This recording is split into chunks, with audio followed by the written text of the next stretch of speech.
भोलेनाथ, जिन्हें हम सभी शिव के नाम से जानते हैं, का भजन प्रतिवर्ष भक्तों के हृदय में एक विशेष स्थान बनाता है।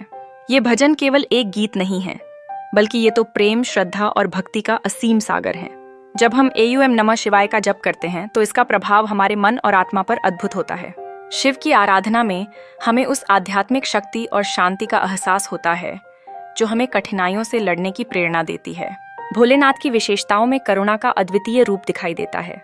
वे त्रिपुरारी हैं जो न केवल सृष्टि के रक्षक हैं, बल्कि हमारे भक्तों के लिए भी सहारा बनते हैं। उनकी करुणा के सागर में डूबकर ही भक्त उनकी ओर आकर्षित होते हैं। जब हम बेलपत्र और जल चढ़ाते हैं तो यह साधारण वस्तुएं भी उनके प्रति हमारी भक्ति का प्रतीक बन जाती हैं। ये वस्तुएं उनकी कृपा पाने का सरल तरीका है और इस प्रक्रिया में अपने मन को पूरी श्रद्धा से समर्पित करना सर्वोपरि है। शिव की आराधना में तांडव का नृत्य और डमरू की आवाज हमें सच्चाई की ओर ले जाती है। यह तांडव हमें याद दिलाता है कि यह जीवन एक चक्र है जिसमें जीवन और मृत्यु, सुख और दुख का समावेश होता है।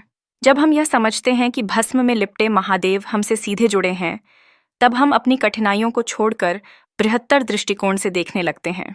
हमारी पुकार, चाहे वह सच्चे मन से की गई हो, हमेशा भोलेनाथ की कृपा को आकर्षित करती है।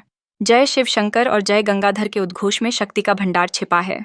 जब हम भवसागर से पार जाने की प्रार्थना करते हैं तो हम अपने भीतर की दुर्बलताओं को छोड़कर उनकी संजीवनी शक्ति को स्वीकार करते हैं। भोलेनाथ का यह भजन हमारे मन में प्रवाहित होने वाली दया, करुणा और आत्मिक शांति की बुनियाद है। हर हर महादेव कहकर हम अपने मन की हर बुराई को दूर करने का संकल्प लेते हैं। हम सब जानते हैं कि शिव प्यारे और अनुग्रहकारी हैं।